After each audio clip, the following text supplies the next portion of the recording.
अस्सलामुअलैकुम वरहमतुल्लाहि वबरकातुह। नाज़रीन किराम, जुमा के दिन सूरह कहफ़ की तिलावत करने के कुछ फ़वाइद आपके सामने रखने जा रहा हूँ। जुमा के दिन जो सूरह कहफ़ की तिलावत होती है, ये जुमा की नमाज से पहले करना चाहिए या जुमा की नमाज के बाद हमें करनी चाहिए? ये एक सवाल है जो अक्सर लोगों के ज़हन में आया करता है और पूछते रहते हैं। तो जुमा के रोज़ जो सूरह कहफ़ की तिलावत करते हैं ना, वो इस वीडियो को देखने के बाद, इसकी फ़जीलत सुनने के बाद उनका दिल झूम उठेगा। और जो लोग नहीं करते हैं, इंशाअल्लाह इस वीडियो को देखने के बाद वो ज़रूर इस पर अमल करेंगे और जुमा के रोज़ सूरह कहफ़ को अपना मामूल ज़रूर बनाएंगे इंशाअल्लाह। तो आइए मैं आपको वीडियो में सबसे पहले ये बता दूं कि जुमा के रोज़ सूरह कहफ़ की जो फ़जीलत है, एक आशिकों के लिए यही सबसे बड़ी बात है कि नबी ये पाक सल्लल्लाहु अलैहि वसल्लम की ये सुन्नत करीमा है जुमा के रोज़ सूरह कहफ़ की तिलावत करना।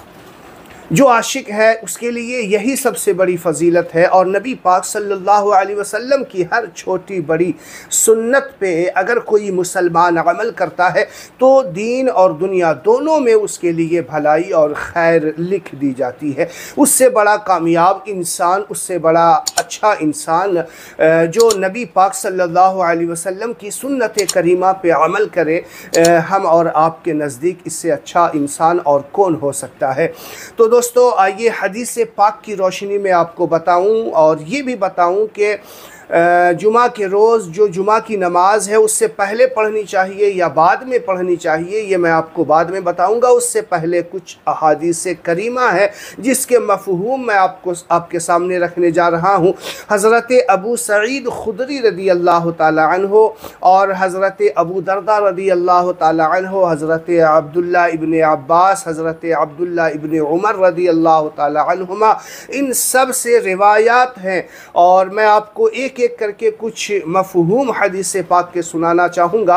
हज़रत अबू दरदा रदी अल्लाह ताला अन्हु से रिवायत है, वो फरमाते हैं नबी पाक सल्लल्लाहु अलैहि वसल्लम ने इरशाद फरमाया, जो सूरह कहफ़ के शुरू के 10 आयात को हिफ्ज़ कर लेगा, याद कर लेगा, वो फितने दज्जाल से महफूज हो जाएगा। देखिए, सूरह कहफ़ के जो शुरू वाले 10 आयात हैं, उस आयात को याद कर लेना, हिफ्ज़ कर लेना इतनी बड़ी कामयाबी है, इतनी बड़ी कामयाबी है कि फितने दज्जाल कितना बड़ा फितना होगा ये आप अहादीस करीमा, कुतुब वग़ैरह उलमाए किराम से सुनते रहते होंगे कि फितने दज्जाल बहुत बड़ा फितना होगा। जो सूरह कहफ़ के शुरू के 10 आयात को याद कर लेगा वो फितने दज्जाल से महफूज हो जाया करता है। और एक और हदीस पाक में आता है जिसका मफ़हूम ये है कि जो शख्स जुमा के रोज़ सूरह कहफ़ की तिलावत करेगा, वो जिस जगह बैठा है उस जगह से लेकर बैतुल्लाह तक नूर से भर दिया जाएगा। जहाँ पे वो बैठकर सूरह कहफ़ की तिलावत कर रहा है ना, उस जगह से लेकर बैतुल्लाह यानी खाने काबा तक नूर से भर दिया जाएगा।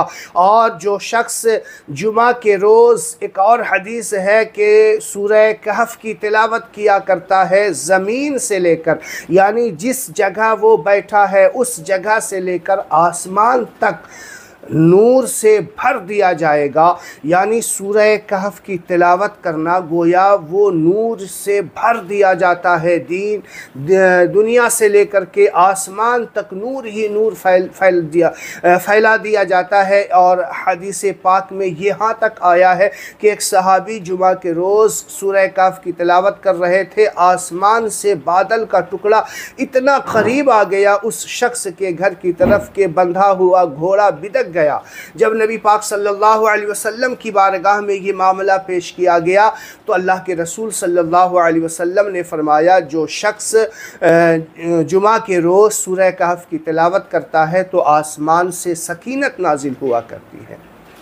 जुमा के रोज़ सूरह कहफ की तिलावत का मामूल बनाइए और ये आदत डाल लीजिए। इंशाअल्लाह बहुत सारे इसके अलावा और भी अहादीस करीमा है कि बहुत सारे लोग ऐसे हैं जो सूरह कहफ की तिलावत करके अपनी आखिरत को संवार चुके हैं, जिसकी वजह से दुनिया में उसके बहुत सारे काम जो अटके हुआ होते हैं वो भी संवर जाया करते हैं, उसके गुनाह धुलते हैं, उसके गुनाह माफ़ होते हैं, बहुत सारी फजीलतें हैं। अब आइए मैं आपको बता दूं कि जो शख्स जुमा के रोज़ सूरह कहफ की तिलावत करना चाहे तो वो किस वक्त करेगा, जुमा से पहले या जुमा के बाद। ये जो फजीलत है वो कब हासिल होगी, आपको मैं बता दूं कि इसकी फजीलत है जुमा के रोज़ तिलावत करने की। अब जुमा से पहले या जुमा के बाद इसकी आपको बात समझनी है तो पहले आप ये समझिए कि जुमा का दिन कब से कब तक होता है।